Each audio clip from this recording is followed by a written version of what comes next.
윤리 1등급으로 함께 가는 동지 여러분들 반갑습니다. 저는 여러분들과 항상 함께하는 깡생입니다. 자, 여러분들 오늘은 수능특강 윤리 25번째 시간으로요. 이제 독일의 이상주의라고 해서 칸트라는 인물을 알아볼 시간입니다. 오늘 고민을 많이 했어요. 칸트라는 인물과 해결을 같이 할까 말까 하다가 칸트라는 인물 하나를 단독으로 떼어왔고요. 그 인물에 대해서 개념을 다지고 문제 풀어보고 기출문제까지 확인을 하면서 개념과 문제의 경향을 확실히 연결시킬 수 있도록 한 시간을 준비했으니까 잘 들어두시면요. 많은 도움이 되실 거예요. 자, 그러면 여러분들 오늘 배운 내용들 문제에 나올지어다 스스로 한번 생각해 보시면서 나오면 꼭 맞출 수 있을 것이다 스스로를 믿으면서 선생님과 함께 수업 시작해 보도록 하겠습니다. 자, 우리 칸트라는 인물에 대해서 한번 얘기해 볼까요? 자, 화면 함께 보시죠. 자, 칸트라는 인물이요. 날렵한 콧날이 지금 굉장히 인상적인데요. 이 사람은 굉장히 엄격한 청교도 집안에서 태어나고 자란 사람으로 자신의 실제적인 삶도 굉장히 엄숙하고 경건하고 그런 어떤 법칙에 딱 맞아 떨어지는 삶을 지향했다고 하죠. 굉장히 자기 관리를 철저히 하면서 학문에 매진했던 사람이라고 합니다. 여러분들 전에 오는 얘기들을 들어보신 적 있을 거예요. 칸트라는 사람이 그렇게 자기 관리에 철저하고 그 시간 혹은 법칙을 굉장히 엄격하게 지키는 사람이어서 이 사람이 정해진 시간에 마을을 산책을 항상 하기 때문에 동네 사람들이 그 사람이 산책하는 시간을 보고 지금이 몇 시인 줄 알았다더라라고 하는 일화가 전해집니다. 단 이 사람이 루소의 에밀이라는 책을 읽는 동안만큼은 그 산책하는 시간을 어겼었다고 하네요. 자, 그만큼 지금 선생님이 이 사람의 배경이라던가 혹은 그 사람에게서 전해지는 그 유명한 일화를 다시 한번 말씀드리는 이유는요. 그것을 바탕으로 해서 이 사람의 철학사상에서 보여지는 어떤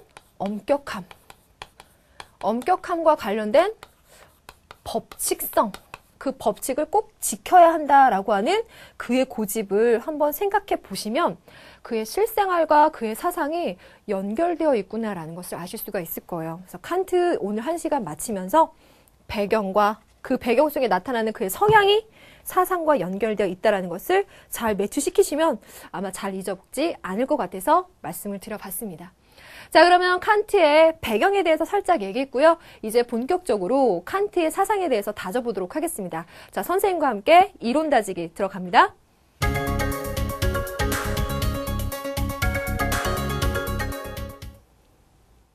자, 우리 칸트라는 인물에 대해서 얘기를 하려고 하면은요.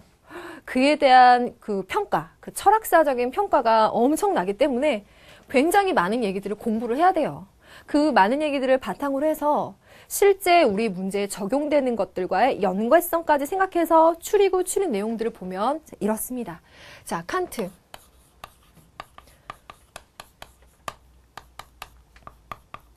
칸트라는 사람에 대해서 전반적인 그 사람의 사상적인 특징이나 업적을 평가하자라고 했을 때 이 사람은 합리론 그리고 경험론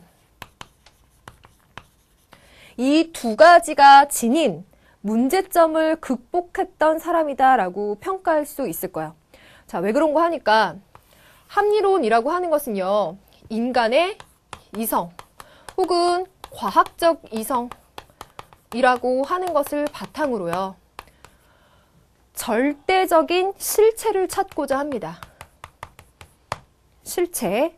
그 실체를 찾고자 하는데 각 철학자들마다 그 실체라고 대답한 것들은 다 달라요. 예를 들어 아리스토텔레스가 말한 부동의 동자.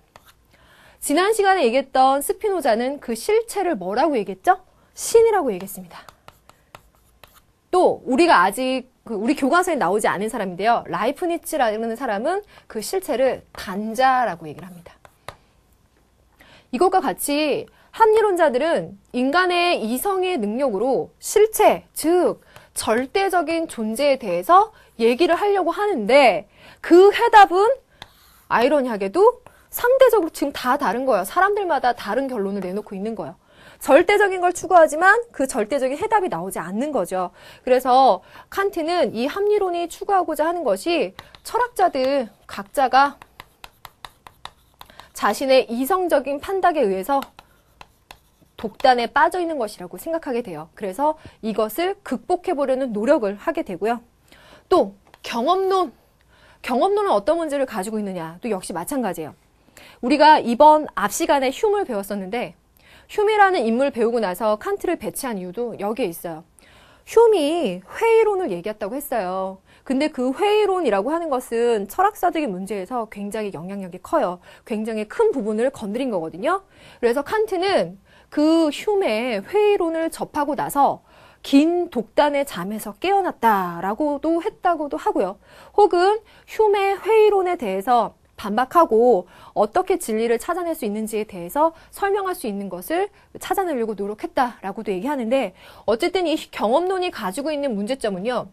경험론이라는 입장 자체가 인간들이 감각적으로 경험한 결과에 의거해서 진리를 찾고자 하는 거죠. 하지만 우리 인간들에게는 그런 경험을 하지 않고서도 알 수 있는 사실이나 진리가 있을 수 있을 거라는 거예요. 경험을 의존하지 않는 진리? 그래서 이거를요. 교과서에 나오지 않는 말이니까 여러분들 긴장하지 마세요. 아프리오리한 진리다라고 해서 경험하진 않았어도 인간이 알 수 있는 거. 예를 들어 앞에 불이 활활 타고 있어요. 그러면 내가 그 불에 손을 대보고 아 뜨거워라는 걸 경험해보지 않아도 그 불을 보면서 우리는 뜨겁다라는 것을 알 수 있을 거라는 거예요. 그것과 같이 꼭 경험하지 않아도 알 수 있는 진리, 즉 다시 말하면 선험적인 진리가 있을 거다라고 하는 것이 칸트가 생각하는 경험론의 또 부족한 점입니다. 그래서 이 두 가지의 그 부족한 점을 극복해서 이 사람은 합리론에서 추구하고 있는 것, 경험론에서 추구하고 있는 것을 넘어서는 선험적 종합 판단, 이것을 유추해낸다는 점에서 철학사적으로 큰 의미가 있다라고 봐요.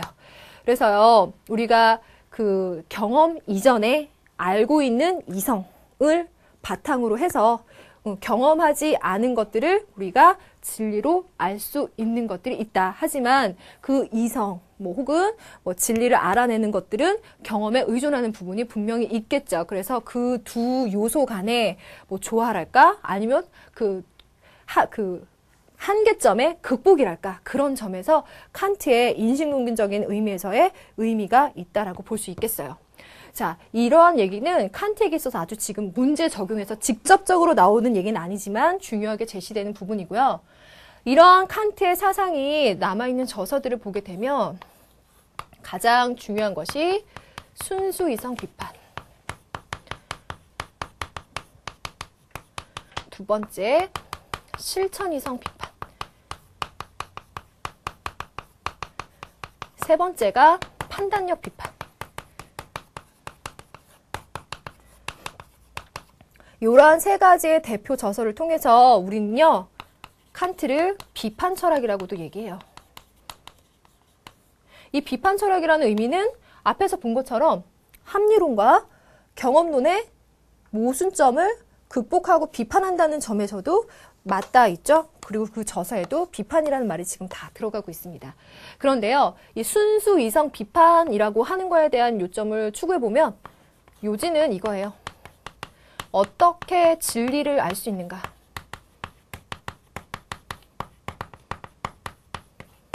두 번째, 실천 이성 비판이라고 하는 것은 어떻게 행동해야 하는가?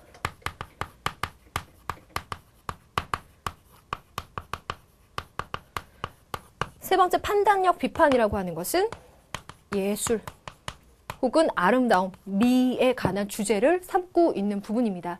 그리고요, 도덕적 형이상학의 기초 이런 얘기들이 우리 지문에 만들어지긴 하는데 선생님이 이 세 가지만 주로 쓴 이유는요. 이 부분에 관한 얘기는 많이 우리 문제에서 활용되고 있지는 않지만 이 두 가지를 보면 어때요? 어떻게 진리를 알 수 있는가? 어떻게 진리를 알 수 있는가? 다시 옆으로 가면요. 어떻게 안다고요? 합리론과 경험론에서 얘기하고 있는 단점들을 극복해서 선험적인 종합 판단을 바탕으로 해서 진리를 추구한다라고 얘기를 합니다. 그래서 지금 선생님 첫 번째 이렇게 필기하면서 말씀드린 부분은 칸트의 인식론을 처음으로 말씀드리고 싶었고요. 이 인식론 자체는 지금까지 문제에서는 잘 다뤄지지 않은 주제 중에 하나예요. 그러면 잘 다뤄지는 주제는 뭘까? 하나 남았죠? 바로 다시 옆으로. 실천 이성 비판. 어떻게 행동해야 하는가? 바로 도덕적인 행동을 얘기할 거 아닙니까? 즉 이게 바로 칸트의 도덕론의 문제예요. 그래서 인식론이라는 어려운 문제보다는 도덕론에 관한 문제가 잘 만들어지는데 이것은 실천 이성 비판의 측면에서 여러분들이 이해하시면 될 거예요.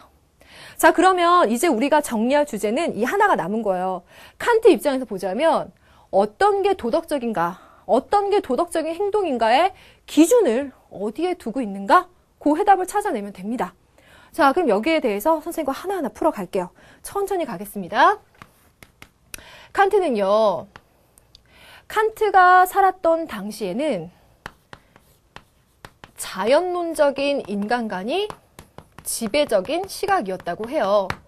자연론적인 인간관이라고 하는 것은 인간이 자연의 일부다. 따라서 이 인간은 자연 법칙의 지배를 받는다. 라는 시각이 바로 자연론적인 인간관입니다. 하지만 칸트는 이 자연론적인 인간관을 배격합니다. 비판하고요. 다른 얘기를 합니다. 웬고하니 인간이 자연의 일부여서 자연 법칙의 지배를 받는다라는 말을 받아들일 수 없는 거예요. 웬고하니 결론적으로만 얘기하면 인간은 자신의 이성 능력에 의해서 세운 이성적인 도덕 법칙의 지배를 받는다라는 것이 칸트의 의견이기 때문이에요. 그러면 우린 요거에 대해서 집중적으로 얘기를 하면 돼요. 자, 요 얘기하기 위해서 선생님 위에 쓴 거 이제 지우겠습니다. 칸트의 도덕론. 인간은요, 모든 인간은 이성의 능력을 갖고 있습니다. 자, 이 이성의 능력이라고 하는 것은 인간들이 보편 타당한 진리를 찾아낼 수 있는 근거가 되는 거겠죠. 이 보편 타당한 진리를 찾아낼 수 있는 이성의 힘을 바탕으로 해서 모든 인간들은 자기 나름대로 도덕 법칙을 수립하게 됩니다. 이 도덕 법칙을 세워서 나 자신에게 의무로 주어지게 되고 나 자신에게 의무로서 명령하는 거예요. 그러면 이 도덕 법칙을 의무로 주어지고 명령을 주어지는 주체가 누굽니까? 보편 타당한 이성을 가지고 있는 나라는 존재예요. 인간이라는 존재. 그렇기 때문에 이 사람이 생각한 인간 존재는 상당히 자율적이고 자유의지를 가진 존재예요. 자, 이 부분 연계되세요? 자, 도덕 법칙이라는 말 썼고 의무 명령이라는 말 썼지만 그 주체가 나라는 점에서 인간은 자율적입니다. 자, 이 도덕 법칙을 의무와 명령으로 삼게 되는데 이 도덕 법칙이라고 하는 것은요.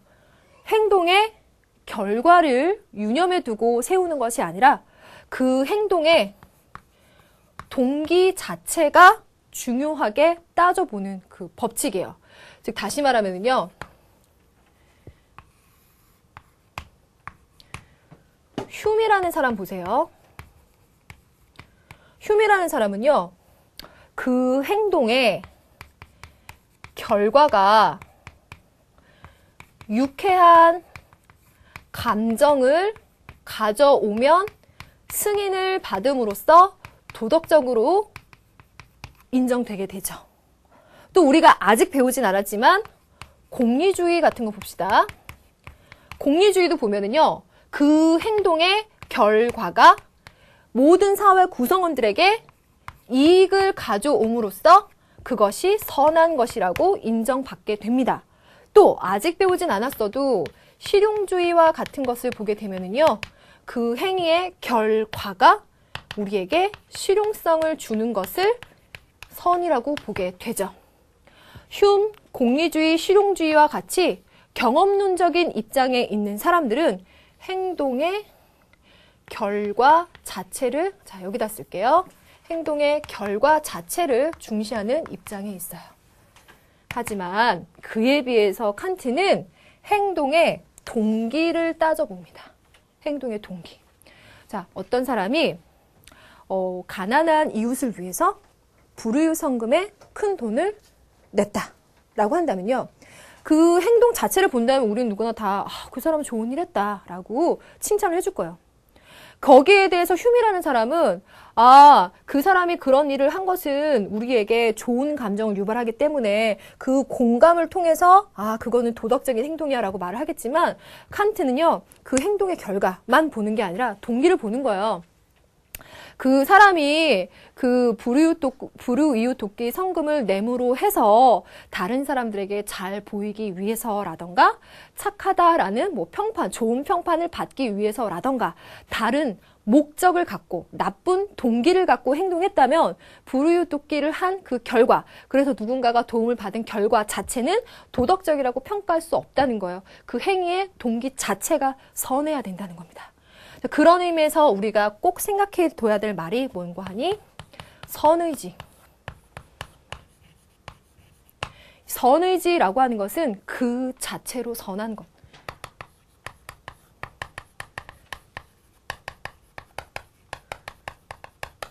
그럼 우리가 그 자체로 선한 것이라는 의미에서 생각해 볼 수 있는 것은요. 바로 당위성이에요. 나보다 어려운 사람을 도와주는 것은 당연한 거야 라는 거. 어떠한 내가 행동을 하는 데 있어서 그 행동을 함으로써 내 속이 어떤 목적을 달성하려는 의도를 가진 것이 아니라 그러한 선한 행동 그 자체가 목적이 돼서 그것이 선하다라고 받아들여지는 거. 그래서 지금 여기에서요. 수단과 목적이라는 말이 나왔는데요.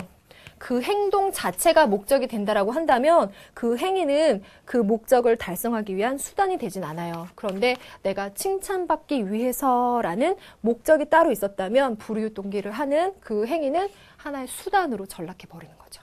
그래서 그런 것을 하지 말라라고 하는 것이 칸트의 입장입니다. 그래서 선의지를 얘기하고 있고요. 여기에서 우리는 실천 이성을 살펴볼 수 있어요. 실천 이성이라고 하는 거 어디에 명확하게 정리되어 있는 거 없겠지만 얘기를 해보면 우리가 이론적인 이성이라고 하는 것에 그 의무 혹은 의지를 부여해 주는 거예요.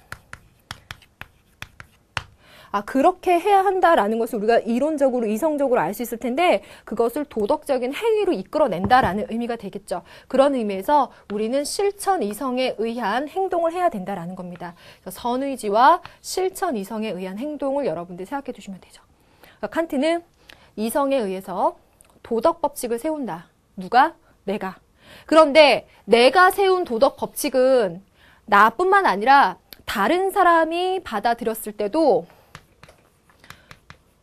보편타당한 법칙이 되어야 하고 그럴 수 있어요. 왜 그러냐면 모든 인간들이 갖고 있는 이성의 능력이라고 하는 것은 보편타당한 진리를 찾아낼 수 있는 거거든요. 내가 세운 입법의 원리, 다른 사람이 세운 입법의 원리 모두가 다 보편타당하게 선한 것, 언제 어디서나 선하다라고 받아들일 수 있는 것을 도덕 법칙으로 세우게 되고 그것을 나 자신에게 의무와 명령으로 부과하기. 그래서 내 행동의 동기를 중요하게 행동하는 것. 그래서 칸트에게 중요하게 여겨지는 것은 선의지와 실천 이성, 그러한 실천 이성입니다. 그래서 여기서 그러한 맥락을 찾아냈고요. 여기에다가 여러분들 실제적으로 문제를 푸실 때, 개념 정리하실 때 연계시켜서 정리하는 것이 훨씬 더 좋을 것 같은데 이렇게 가볼게요. 자, 노란색으로 쓰는 게 여러분들 대비돼서 잘 보겠죠? 이성에 반대되는 경향성이라고 그가 표현을 하는데요. 이 경향성은 욕구, 욕망, 동물적인 충동을 얘기해요. 다른 동물들도 갖고 있는 욕구, 욕망, 충동에 따르는 것을 바로 경향성에 따르는 행동이라고 표현을 해요. 사실 여러분들 칸트 문제, 쉬운 문제 풀 때는 그 지문 안에 경향성이라는 단어를 쓰면서 그걸 배제하는 입장에 나와 있으면 칸트가 딱 냄새가 나요. 경향성이라는 단어 자체가. 그래서 이 경향성을 따르지 말아야 돼요. 그래서 칸트가 생각하는 도덕적인 입장과 반대 입장에 있는 겁니다. 자, 그러다 보니까 나 자신에게는 이것이 내 욕구를 충족시켜주는 좋은 행동이 될 수 있지만 다른 사람에게는 또 다른 욕구가 있기 때문에 상대적인 입장에 갈 거 아닙니까? 그러니까 그것들은 보편타당한 법칙이 될 수가 없는 거예요. 이해되시죠?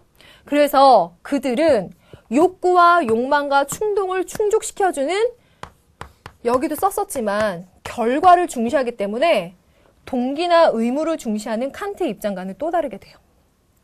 자, 그래서 흉과 공리주의 그리고 실용주의의 예를 들어봐 드렸고요. 물론 이들이 얘기한 것들 자체가 다 나쁘다고 보는 게 아니라 그 동기를 따져봤을 때 선한지를 더 생각해 본다는 의미로 이해를 하셔야 됩니다. 자, 그래서 요 정도 내용까지 여러분들이 정리를 하시면서 자, 어떤 부분을 더 가면 될까요? 자, 연계적인 면에서 또 하나를 얘기하자면 지금 이 선의지를 얘기하는 면에 있어서는 아리스토텔레스가 의지, 주의주의적인 입장에서 의지를 얘기하고 있는데요. 칸트는 선의지라는 것을 얘기하고 있거든요. 이 두 가지의 면에서 지금 상반된다는 뜻으로 쓴 건 아니고요.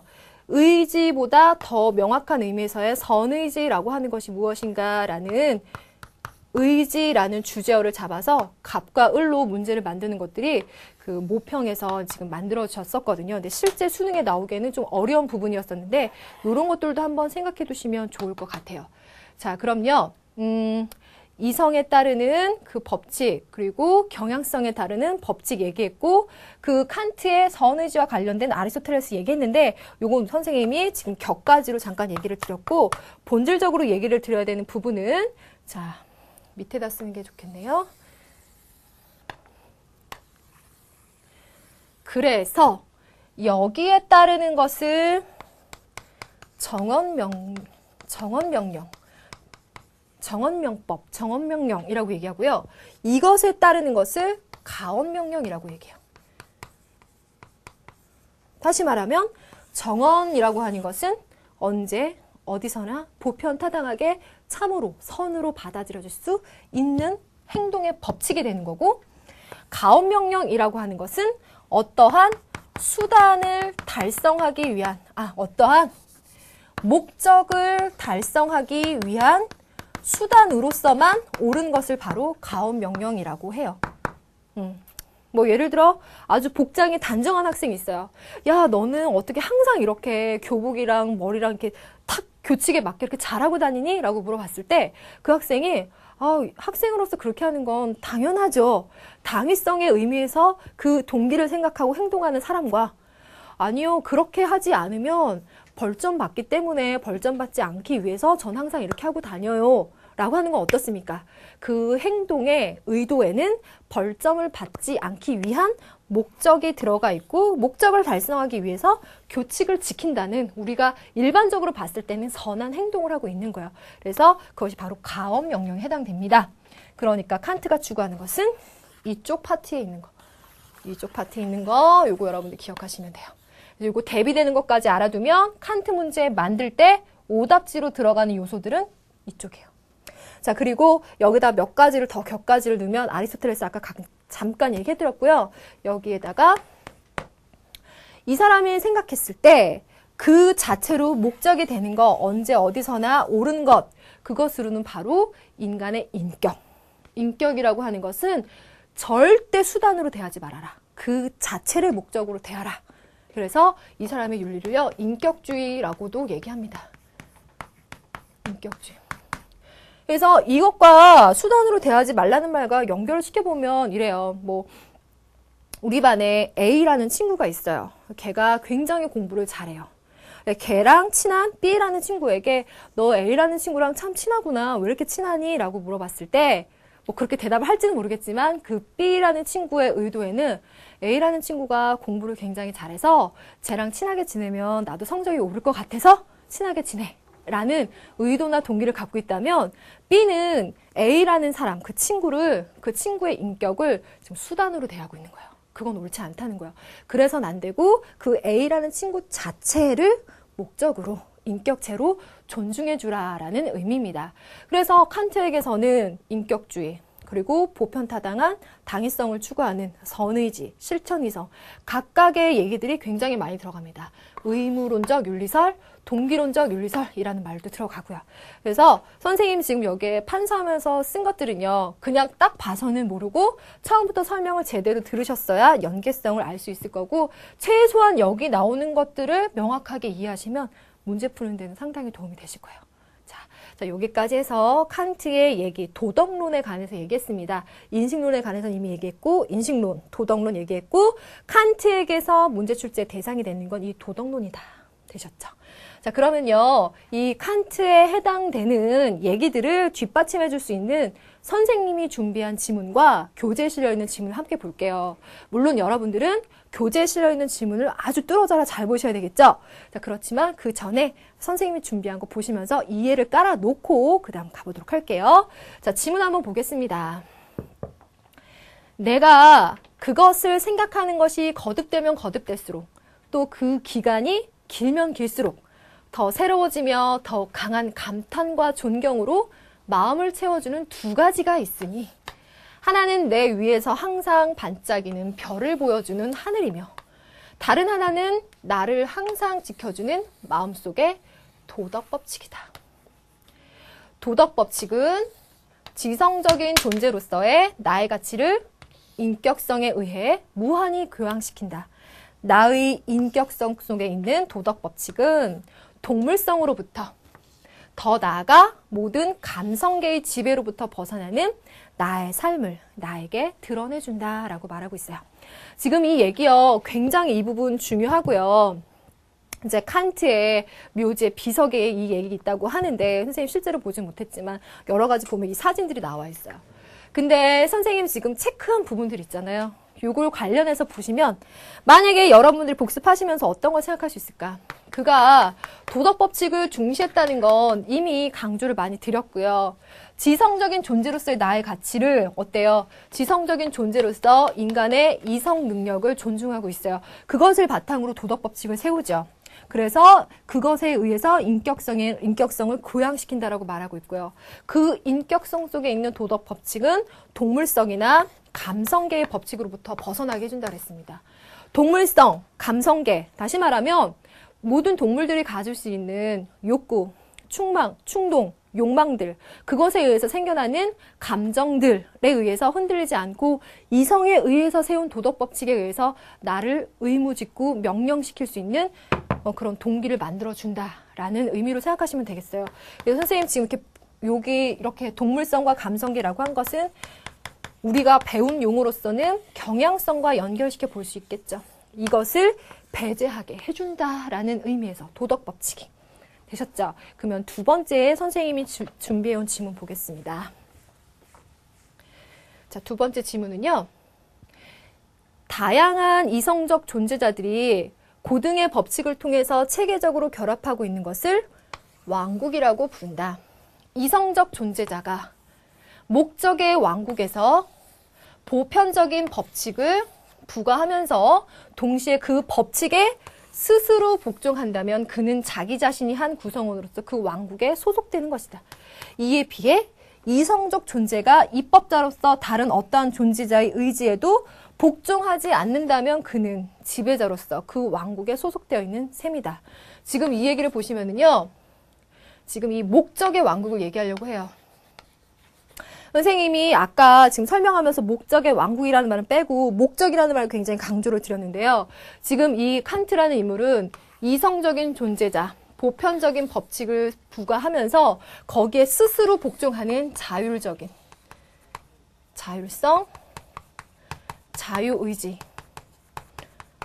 이성의 능력, 보편 타당성 이러한 것을 갖추고 있는 목적의 왕국, 거기에 자기 스스로 그것을 세우던지 다른 것을 배제함으로써 그것을 따른다든지 해서 이성적인 존재자는 그 목적의 완국의 구성원이 되어야 된다라는 거예요. 그래서 이성적 존재자는 여기에 그 말 다시 나오죠. 자유로운 의지에 의하여 가능한 목적의 왕국 내에서 그 왕국의 지배자이건 구성원이건 간에 늘 자기 자신을 입법자로서 간주해야 한다. 즉 행위의 법칙을, 도덕 법칙을 내가 세운다는 거예요. 그래서 나 자신이 입법자가 된다는 거죠. 자율적으로. 가능한 이유는 보편타당한 이성의 능력이기 때문입니다. 그래서 목적의 왕국이라고 하는 것은 칸트에게서 굉장히 잘 나오는 말이죠. 자, 그럼 그 다음 보시겠습니다. 이것과 연관되어 있는 말이 첫 번째 얘기예요. 네 의지의 경륜이 언제 어디서나 동시에 보편적 입법의 원리가 될 수 있게 행해라. 여기서 경륜이라고 말한다면 내가 옳다고 생각해서 도덕 법칙을 세웁니다. 자, 그 세우는 것은 보편적인 원리가 되도록 항상 하라는 겁니다. 언제 어디서나. 보편 타당성, 당위성을 항상 염두에 두는 것. 그리고 너 자신과 다른 모든 사람의 인격은 결코 수단으로 취급하지 말고 항상 목적으로 대우하도록 행위해라. 그래서 인격주의, 그리고 목적의 왕국, 보편 타당성이라고 하는 부분은 칸트에게서 굉장히 중요한 부분 체크해 두시면 되겠고요.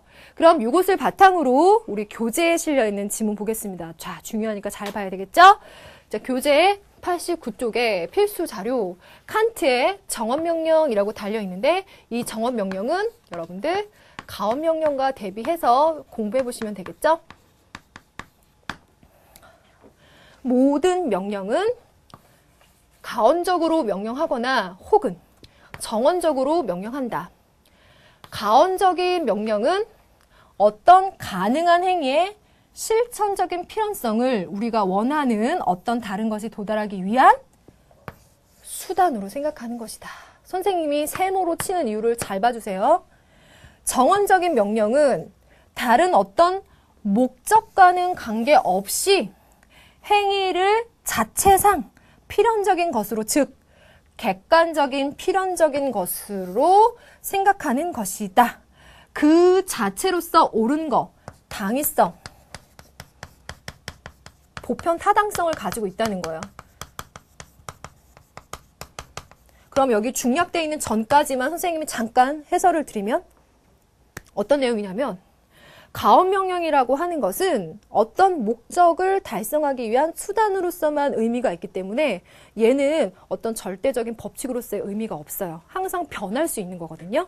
반면에 정언명령이라고 하는 것은 그 수단으로 생각하기 위한, 그 목적을 달성하기 위한 수단과는 관계없이 항상 보편타당하게 당위적으로 선한 것이에요. 항상 고정적이고 절대적인 내 행동의 법칙이 될 수 있는 것은 그 정언명령밖에 없다. 이 뜻이 됩니다. 그리고 중략. 내가 일반적으로 가언적인 명령을 생각할 때에는 그것에 조건이 주어지기 이전에 그것의 내용이 무엇인가를 내가 미리 알 수가 없다. 그러나 정언적인 명령을 생각할 때에는 즉각 그 내용을 알 수 있다. 다시 말하면 너 엄마 말씀 잘 들어야지 라고 얘기했어요. 그랬을 때 그 행동을 당연히 해야 되는 것이 만약에 정언명법, 보편 타당성, 당위성을 가지고 있는 명령이라면 왜 엄마 말씀을 잘 들어야 되는데? 라는 이유나 그 이유를 달성하기 위한 수단을 생각할 필요가 전혀 없죠. 정언명령은 즉각적으로 필연성, 꼭 그렇게 해야 된다는 것을 받아들일 수 있어요. 근데 가언명법이라면 어때요? 왜 엄마 말씀을 잘 들어야 되는데요? 너 엄마 말 안 들으면 혼낼 거야. 그래서 엄마한테 혼나지 않기 위해서는 말을 잘 들어야 되는구나. 반대로 엄마 말씀을 잘 들으면 엄마가 뭐 장난감을 사주시는구나. 그러면 그 아이에게는 엄마 말씀을 잘 듣는 것은 장난감을 얻기 위한 수단이 되는 거겠죠. 그런 것들은 조건에 따라서 달라지는 거여서 인간 행위의 기준은 정언명법이 되어야만 한다라는 것이 되겠습니다. 그럼 다음 페이지도 한번 확인해 볼게요. 자, 그 이유는 이 명령이 포함하고 있는 것은 법칙 외에는 그 법칙에 적합해야 한다는 준칙의 필요성 때문이요. 법칙은 자신을 제한했던 아무런 조건도 갖고 있지 않은 데에 있다. 조건이 없어야 돼요. 무조건, 당위라는 것이죠. 무조건이라는 말은 당위로 연결됩니다.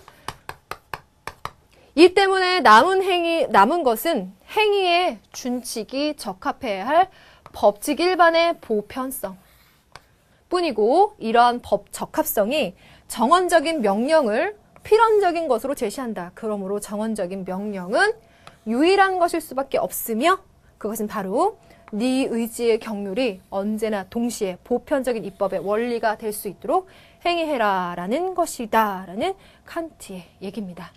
자, 이 한 문장이 굉장히 유명하긴 한데, 이 한 문장을 전체 이 내용을 통해서 논리 정연하게 이해를 해두시고 절대 잊지 마세요. 자, 그러면요, 선생님과 내용들 바탕으로 칸트에게 있어서는 어떤 부분을 짚어볼지 화면 한번 같이 보시겠습니다. 자, 우리 이제 칸트 오늘 얘기를 했는데요. 오늘 딱 한 사람만 떴잖아요. 자, 이 얘기에 관해서 문제로 적용시킬 수 있을 만한 주제들은 뭐가 있을까라고 했을 때, 선생님이 첫 번째로 얘기하는 건요, 이 사람이 생각한 도덕 법칙을 일상생활에 적용해 보는 거예요. 그래서 우리 일상생활의 예, 여기에는 시사적인 문제도 포함이 될 수 있어요. 지금 사회에서 핫이슈가 되는 문제들에 대입을 해서 칸트의 입장에서 보자면 그것이 왜 선이라고 할 것인가 혹은 왜 악이라고 할 것인가에 대해서 대답해 보는 것, 그런 것들이 문제로 만들어질 수 있을 거고요. 두 번째는 칸트의 입장에서 봤을 때 같은 맥락이긴 한데요. 어떻게 행동해야 되고 어떤 것을 선이나 도덕이라고 판단해야 되는가라는 문제를 결과를 중시하는 사람들, 즉 아까 말했던 휴움 혹은 공리주의, 실용주의 등의 경험의 결과를 중시하는 다른 학자들과 대립되는 구도에서 칸트의 문제를 만들어 볼 수 있을 것 같아요. 자, 그 다음에 문제 적용 세 번째는 지금까지 칸트 문제가 만들어졌을 때 난이도가 굉장히 최상이다라고 하는 건 아까 얘기했던 아리스토텔레스와 칸트를 같이 만들어 넣어서 아리스토텔레스가 얘기하는 의지와 또 다른 칸트의 선의지라고 하는 개념을 한번 짚어볼 수 있는 것들. 그래서 칸트의 이론을 조금 더 세밀하게 5가지 선지에서 얘기하는 것들을 만들게 되면 칸트 문제가 난이도가 확 올라가게 되고요. 마지막으로 네 번째 얘기를 해보면 이런 칸트에 관해서 비판점도 알아두셔야 돼요. 우리 지금까지 칸트 얘기할 때 보편타당성 기억나시죠? 칸트는 이렇게 보편타당한 도덕 법칙을 추구했기 때문에 어떠한 비판을 받냐면요, 실제적인, 개별적인 혹은 현실적인 상황에 적용되지 않는다. 적용하기 어렵다. 당신의 도덕 법칙은 그래서 너무 어렵다라고 비판을 받을 수 있어요. 무슨 말인지 알겠죠? 보편타당하게 언제 어디서나 맞는 것만을 추구하니까 나의 상황에 있어서는 꼭 그렇지는 않은데 라는 실제적이거나 개별적인 상황이 있을 텐데 거기에는 칸트가 말하는 도덕 법칙이 잘 안 들어맞을 수 있고 그 상황에서는 칸트의 도덕 법칙을 지키기가 너무 어렵고 엄격하고 너무 법칙적이라고 비판을 받을 수도 있을 거라는 거예요. 그래서 이런 요소들을 싸그리 다 알고 계시면 칸트 문제를 풀 때 오답의 요소까지 잘 파악하실 수 있을 겁니다.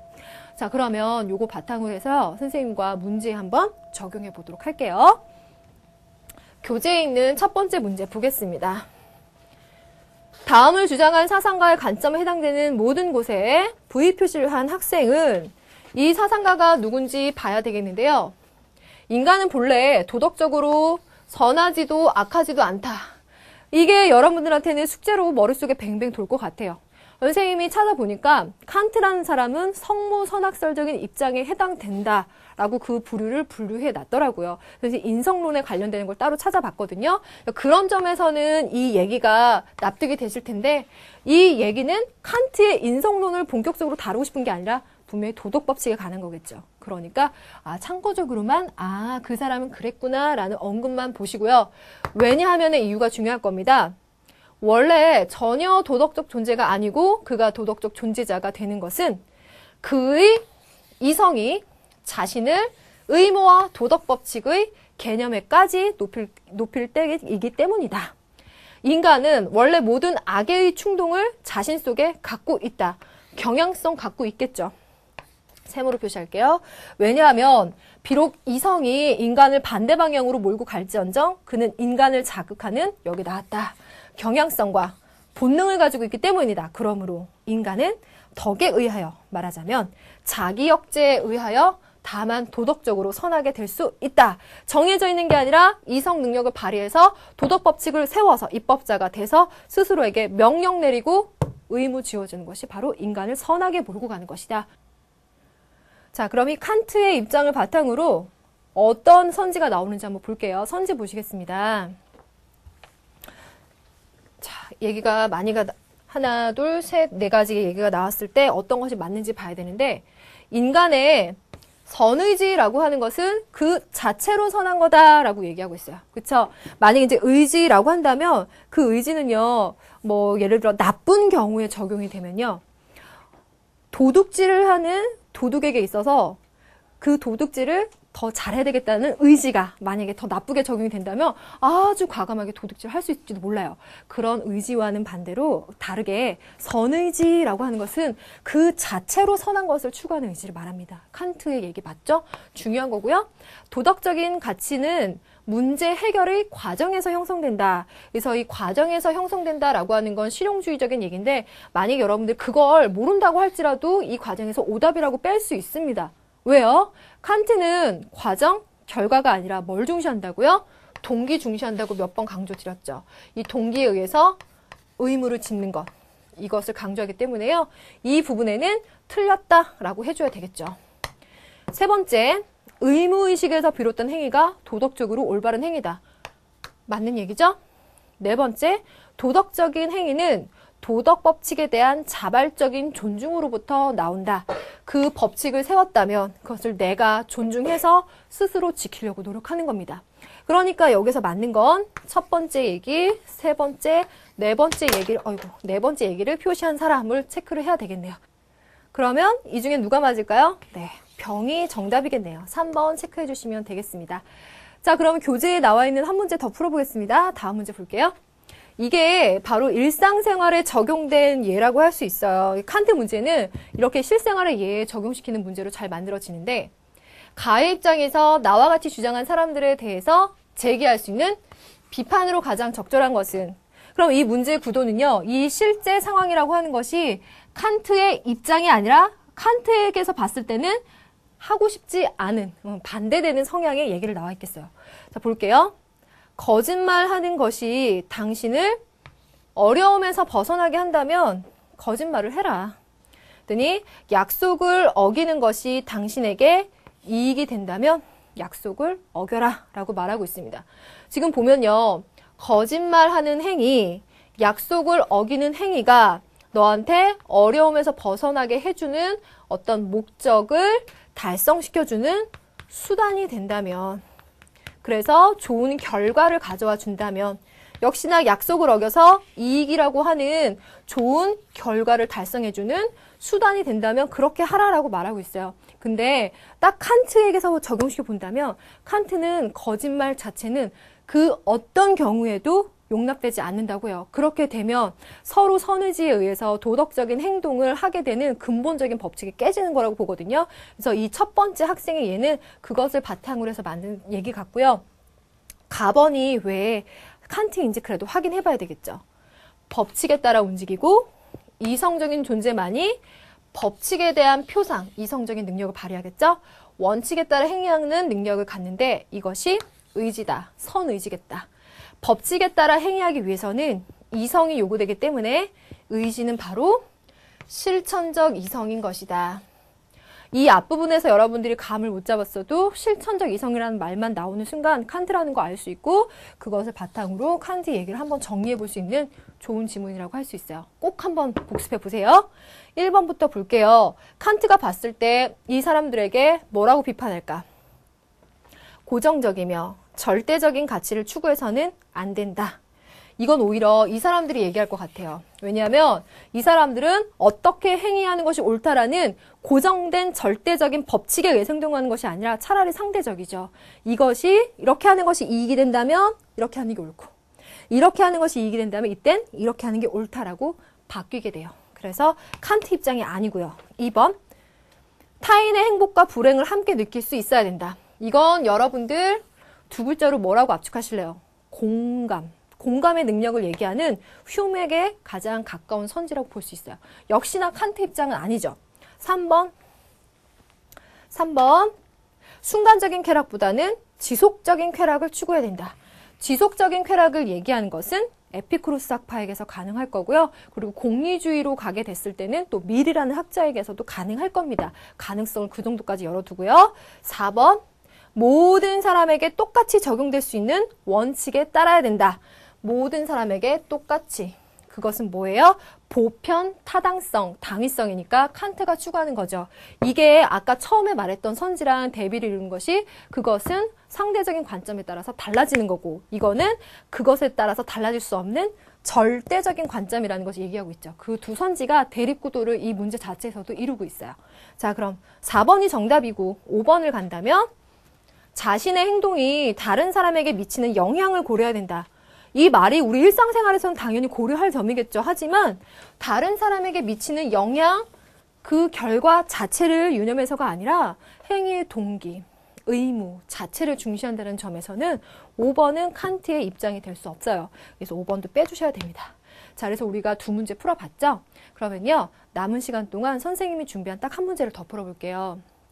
이 문제는 선생님이 그 칸트 문제를 지금까지 싹 추려서 정리해봤는데요. 그 중에서 실생활에 적용시킨 예에 해당되는 한 문제만 더 가져왔습니다. 그리고 심화 강의에서 나머지 문제를 더 다뤄드리면서 변형시켜서 적용시켜 드릴게요. 한 문제만 더 봅시다. 2005학년도죠. 그러니까 선생님이 연도별로 순차적으로 했을 때 가장 오래된 칸트의 실생활에 적용의 예의 문제를 하나 갖고 왔어요. 다음은 전자메일에 나타난 연구소의 입장과 부합하는 윤리적인 관점을 보기에서 모두 고른 것은 하고 3점. 이 연구소 입장과 부합하는 관점. 안녕하십니까. 귀하의 문의 내용을 잘 읽어보았습니다. 무슨 내용이냐. 어머니가 불치병에 걸리셨어요. 그래서 이를 치유할 방법을 찾고 있는데 이 사람들이 이 연구소에 뭐라고? 배아복제 실험에 관해서 이제 문의를 하고 있는 거예요.